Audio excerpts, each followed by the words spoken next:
আমি সকালে বাজারে গেছিলাম, বড় একটা শোল মাছ দেখা পেয়েছি, তা নিয়ে চলে এলাম। চলো আমি তোমাদেরকে দেখাচ্ছি শোল মাছের ঝাল কীভাবে বানাই। তা শুরু করছি। চলো আমার সঙ্গে পুরো ভিডিওটা দেখার জন্য অনুরোধ রইল সকল বন্ধুদেরকে। আমি মাছ ভাজানোটা দেখালাম না, তো পুরো মাছটা ভেজে তুলে নিয়েছি।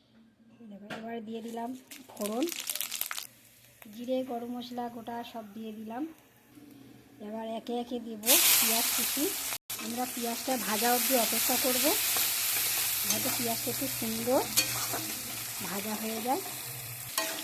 আমি একটু পেঁয়াজটা বেশি করে দিলাম, যাতে শোল মাছটা অনেকটা, তো তার জন্য পেঁয়াজটা আমার লাল লাল করে ভাজা হয়ে গেছে। এর মধ্যে আছে আদা, রসুন, কাঁচা লঙ্কা, জিরে, টমেটো সব কিছু দিয়ে আমি একটা পেস্ট বানিয়ে দিয়ে দিলাম।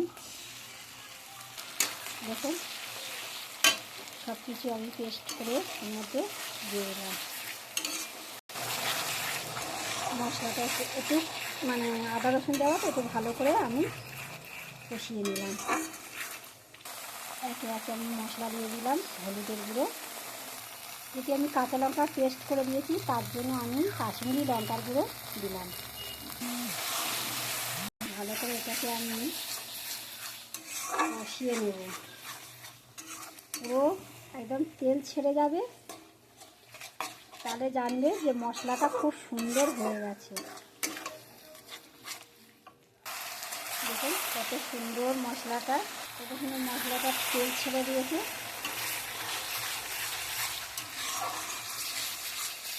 দেখুন মশলাটা ভালোভাবে হয়ে গেছে। আমি এবার দিয়ে দিচ্ছি ফুটন্ত গরম জল। দেখুন গরম জলটা, আমি যে কোনো তরকারিতে একটু গরম জল দিই, আপনারা একটু গরম জল দেওয়ার চেষ্টা করবেন, কেন গরম জল দিলে যে কোনো তরকারিতে একটু স্বাদ হয়। ঠান্ডা জল দিলে মানে কেমন একটা জল কেটে যায়, জল চোপসা মতো লাগে তরকারিটা। স্বাদ মতো লবণটা দিয়ে দেবেন। মাছগুলো একে একে দিয়ে দিই।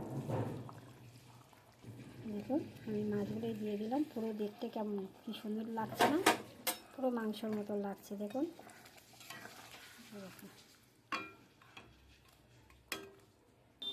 আমি একটু কিছুক্ষণ অপেক্ষা করব, কেন শোল মাছ তো এটা একটু মাছটা একটু সিদ্ধ খায়, ওই জন্য ভালো করে আমি একটু ঢাকা দিয়ে এটাকে সুন্দরভাবে ফুটিয়ে নেব।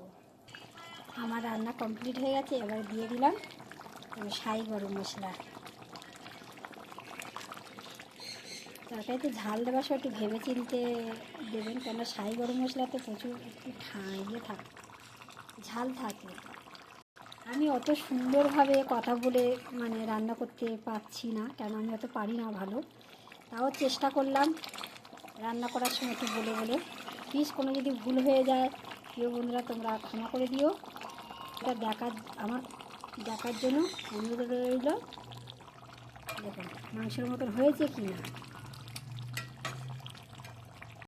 টাটা, এখন এই পর্যন্ত, পরের ভিডিওতে আবার দেখা হবে।